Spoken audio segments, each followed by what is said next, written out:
vamos voltar lá para o CH4. O CH4 é o hidrocarboneto base. É um cara que a gente vai começar a brincar com ele aqui. Digamos que eu pego esse CH4 e, por meio de uma reação química que não vem ao caso a gente discutir agora, esse CH4 se converte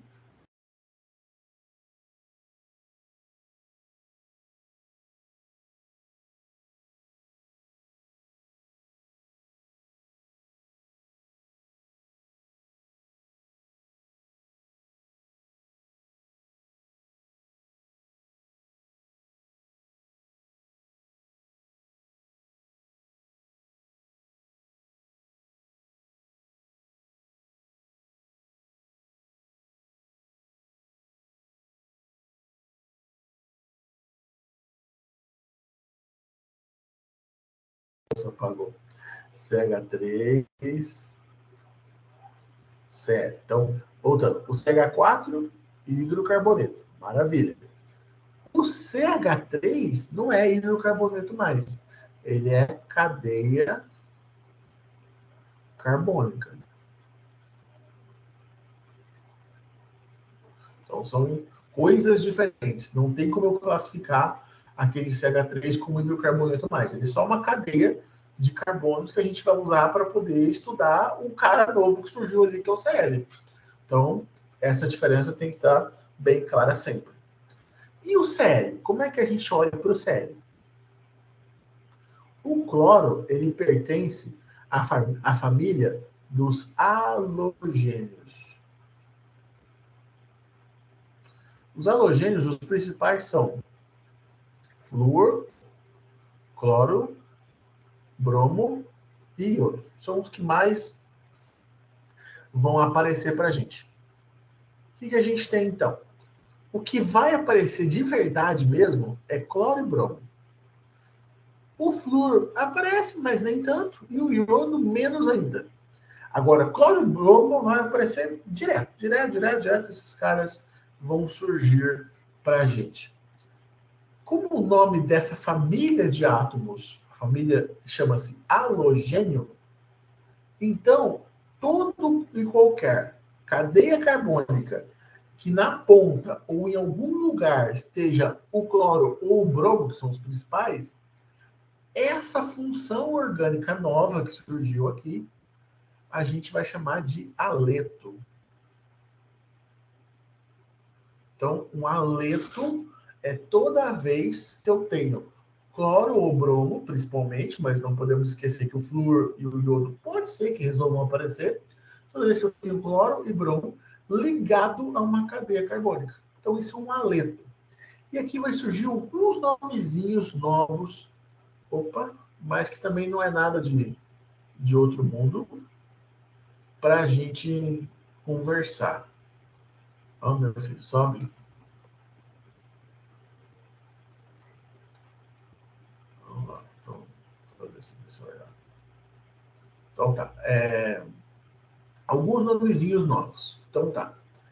Quando a gente tem a cadeia carbônica que não é o benzeno, então qualquer cadeia carbônica que eu imaginar, a gente vai representar ela por R. R, então, é uma cadeia carbônica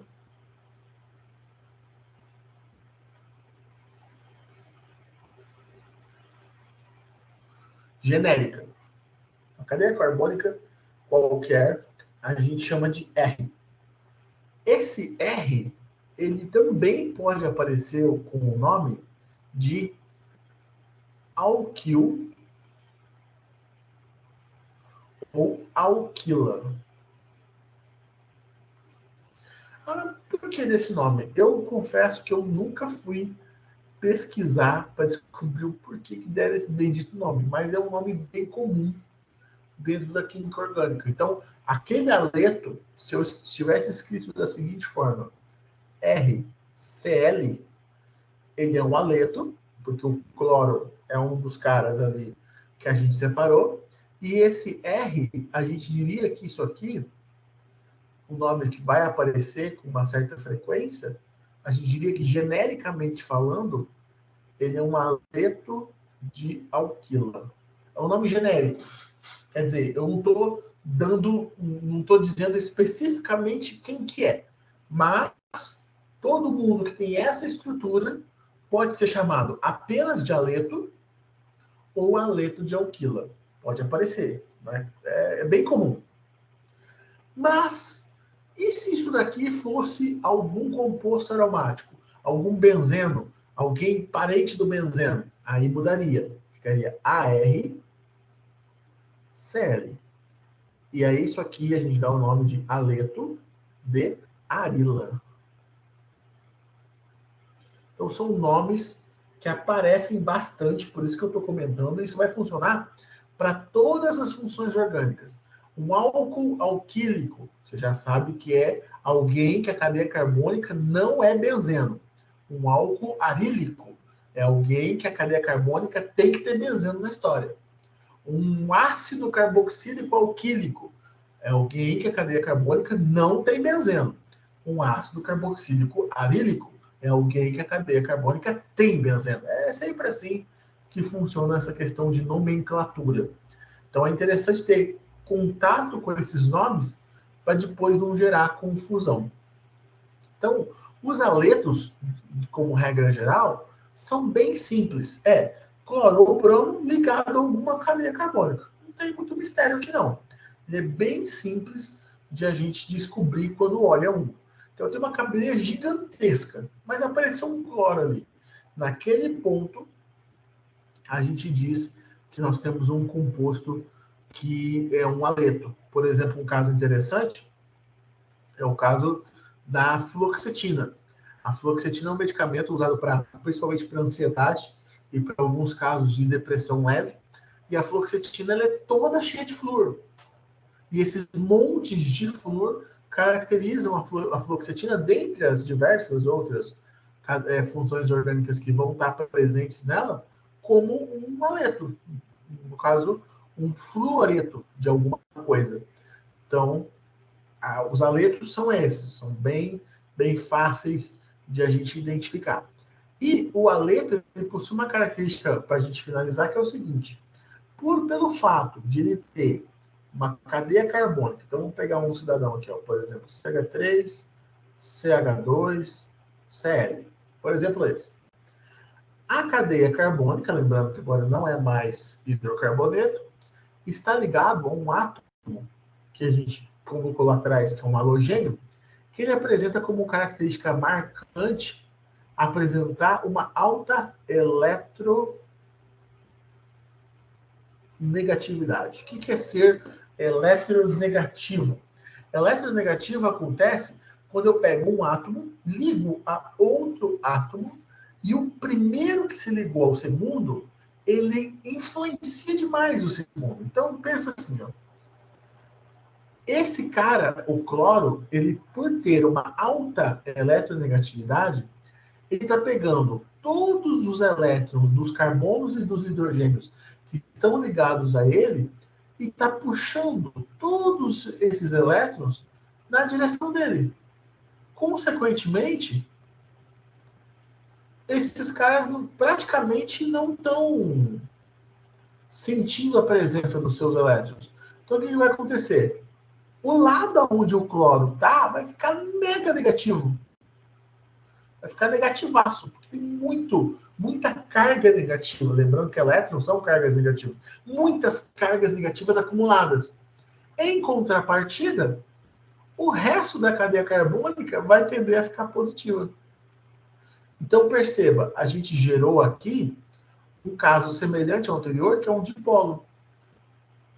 Só que esse dipolo, diferente do caso anterior, não dependeu do outro se aproximar para o dipolo passar a existir. Ele já está aí sempre está aí.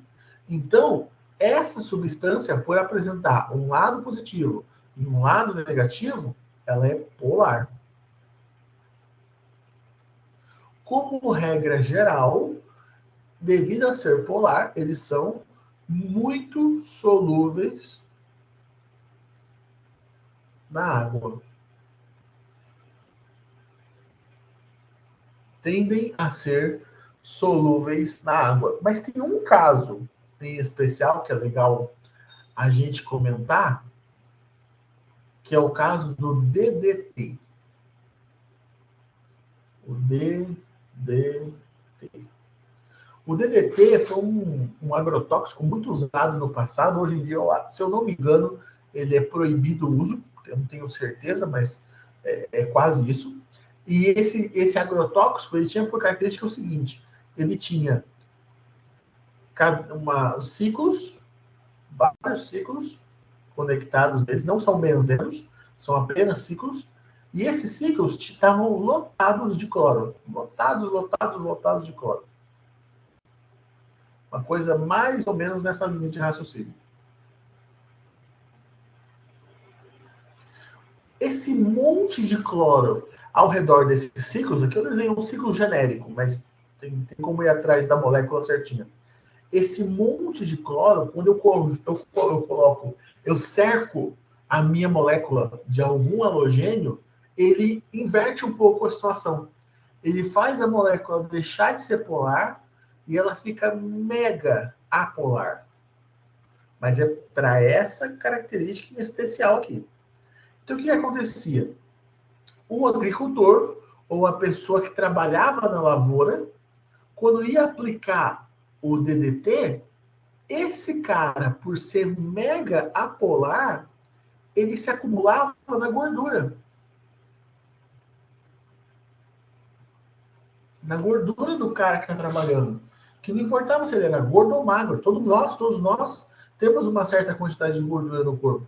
Então o cara estava lá borrifando, pá, não tinha muito conhecimento na época, não tinha essa divulgação de informação que a gente tem hoje. O cara ia lá de, sei lá, às vezes sem camiseta, numa camisetinha mega furreba, ia aplicar, pá, normal, tal. Daqui 3, 4 meses ele começava a passar mal, se sentir estranho, mais um tempo começava a ter problema cardíaco, um belo dia o cara infartava, ou tinha uma arritmia, tinha um problema no fígado, alguma coisa desse tipo.